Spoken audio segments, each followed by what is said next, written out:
Hi, I'm Michelle. I was one of the truck drivers. In the final report, I did the as-built table of activities and associated Gantt diagram. My name is Belle, and I was one of the truck drivers for this project. For the final report, I wrote the introduction and compiled the charts and tables for the estimated cost and schedule. My name is Yana Reiser. I was a mason in the project, and for the final report, I discussed the project's profitability and difference from the estimated plan. Hello, my name is Alejandro. I was a truck driver and I also did the narrative description of the construction project. Hi, my name is Jonathan. In this project, I was a mason for the team and also responsible for detailing trade-offs between scheduling and budgeting in the report. In this video presentation, we'll first give an overview of how the project proceeded, and then we'll discuss trade-offs made in scheduling and budgeting. Finally, we'll discuss the outcomes of this project and what we've learned. For the majority of this project, we worked outside of class individually, reconvening at the UC Black chairs whenever necessary. This would be when we had a whole group decision to make, such as what our proposal for the final group bid would be, or how we wanted to divvy up responsibilities for the group reports. In class at the Tangao Lab, we came together as a whole twice. The first time was on September 14th, near the start of the project, to collect data for our time trials, so we could calculate our averages for cycle times.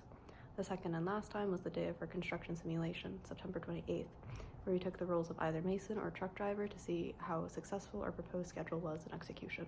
Our construction configuration was based on 3 truck drivers and 2 masons. 2 of the truck drivers went to Ronan while the other one went to Fiona. One of the masons constructed the wall incorrectly once, and one of the drivers had a delay time during the whole project.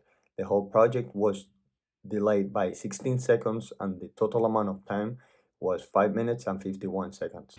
To start this project, we collect the data for the times of each mason and truck cycle, then apply it to our individual bids, which are our initial estimates and ideas of how we wanted the schedule and budget.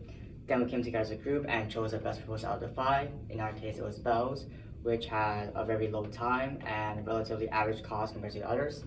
Then on construction day, we put the schedule to the test to see how well it holds up and whether or not we could follow it ourselves. Lastly, we wrapped up with writing a report which detailed the steps and processes that came into performing this project. Generally, our project was concerned with maintaining efficiency, so making sure that trucks were leaving as soon as they got to the lowdown area and that masons were working most of the time.